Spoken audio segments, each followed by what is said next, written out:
cahaya ilmu untuk semua. Di pagi indah penuh ceria, Seska Padang Ampang menyambut mesra.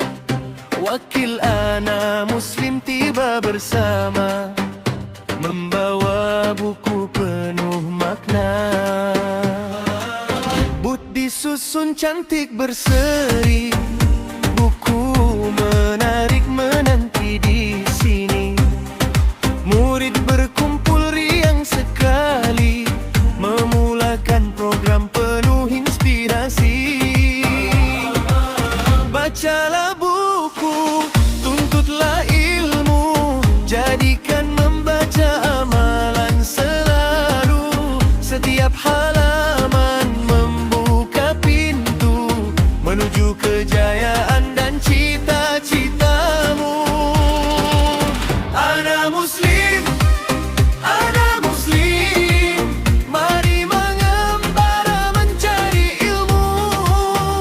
Di padang pasir luas terbentang, buku menjadi cahaya gemilang. Anak Muslim, terima kasih berkunjung ke sekolahku. Seska Padang Ampang menyambut gembira, jalinan kasih kekal selamanya.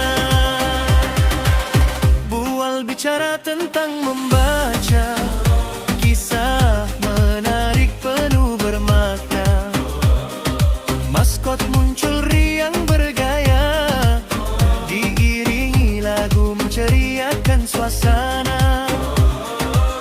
Kulit buku direka indah, 10 pemenang menerima hadiah. Usaha murid penuh menyerlah, kreatif, tekun dan tidak mengalah. Ya Habibi, mari membaca, ilmu menerangi jiwa. Dari sekolah ke seluruh dunia, buku sahabat sepanjang masa. Hayya bina generasi berakhlak mulia, tinggi pekerti. Membaca menjadi budaya diri, menuju masa depan yang diberkati.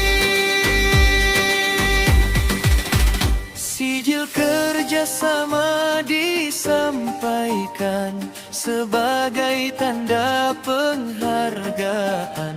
Guru dan murid bergambar kenangan, senyuman manis penuh keceriaan.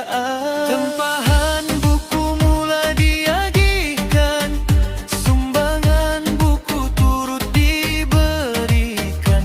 Untuk pusat sumber dimanfaatkan, membina generasi berpengetahuan.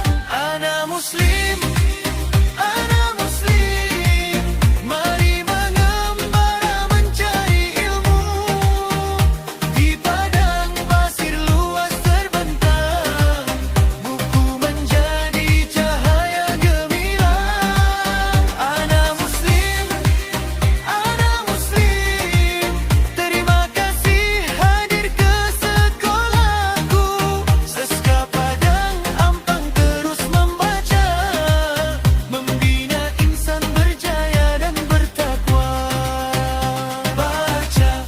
Baca setiap masa, buku membawa sinar bahagia.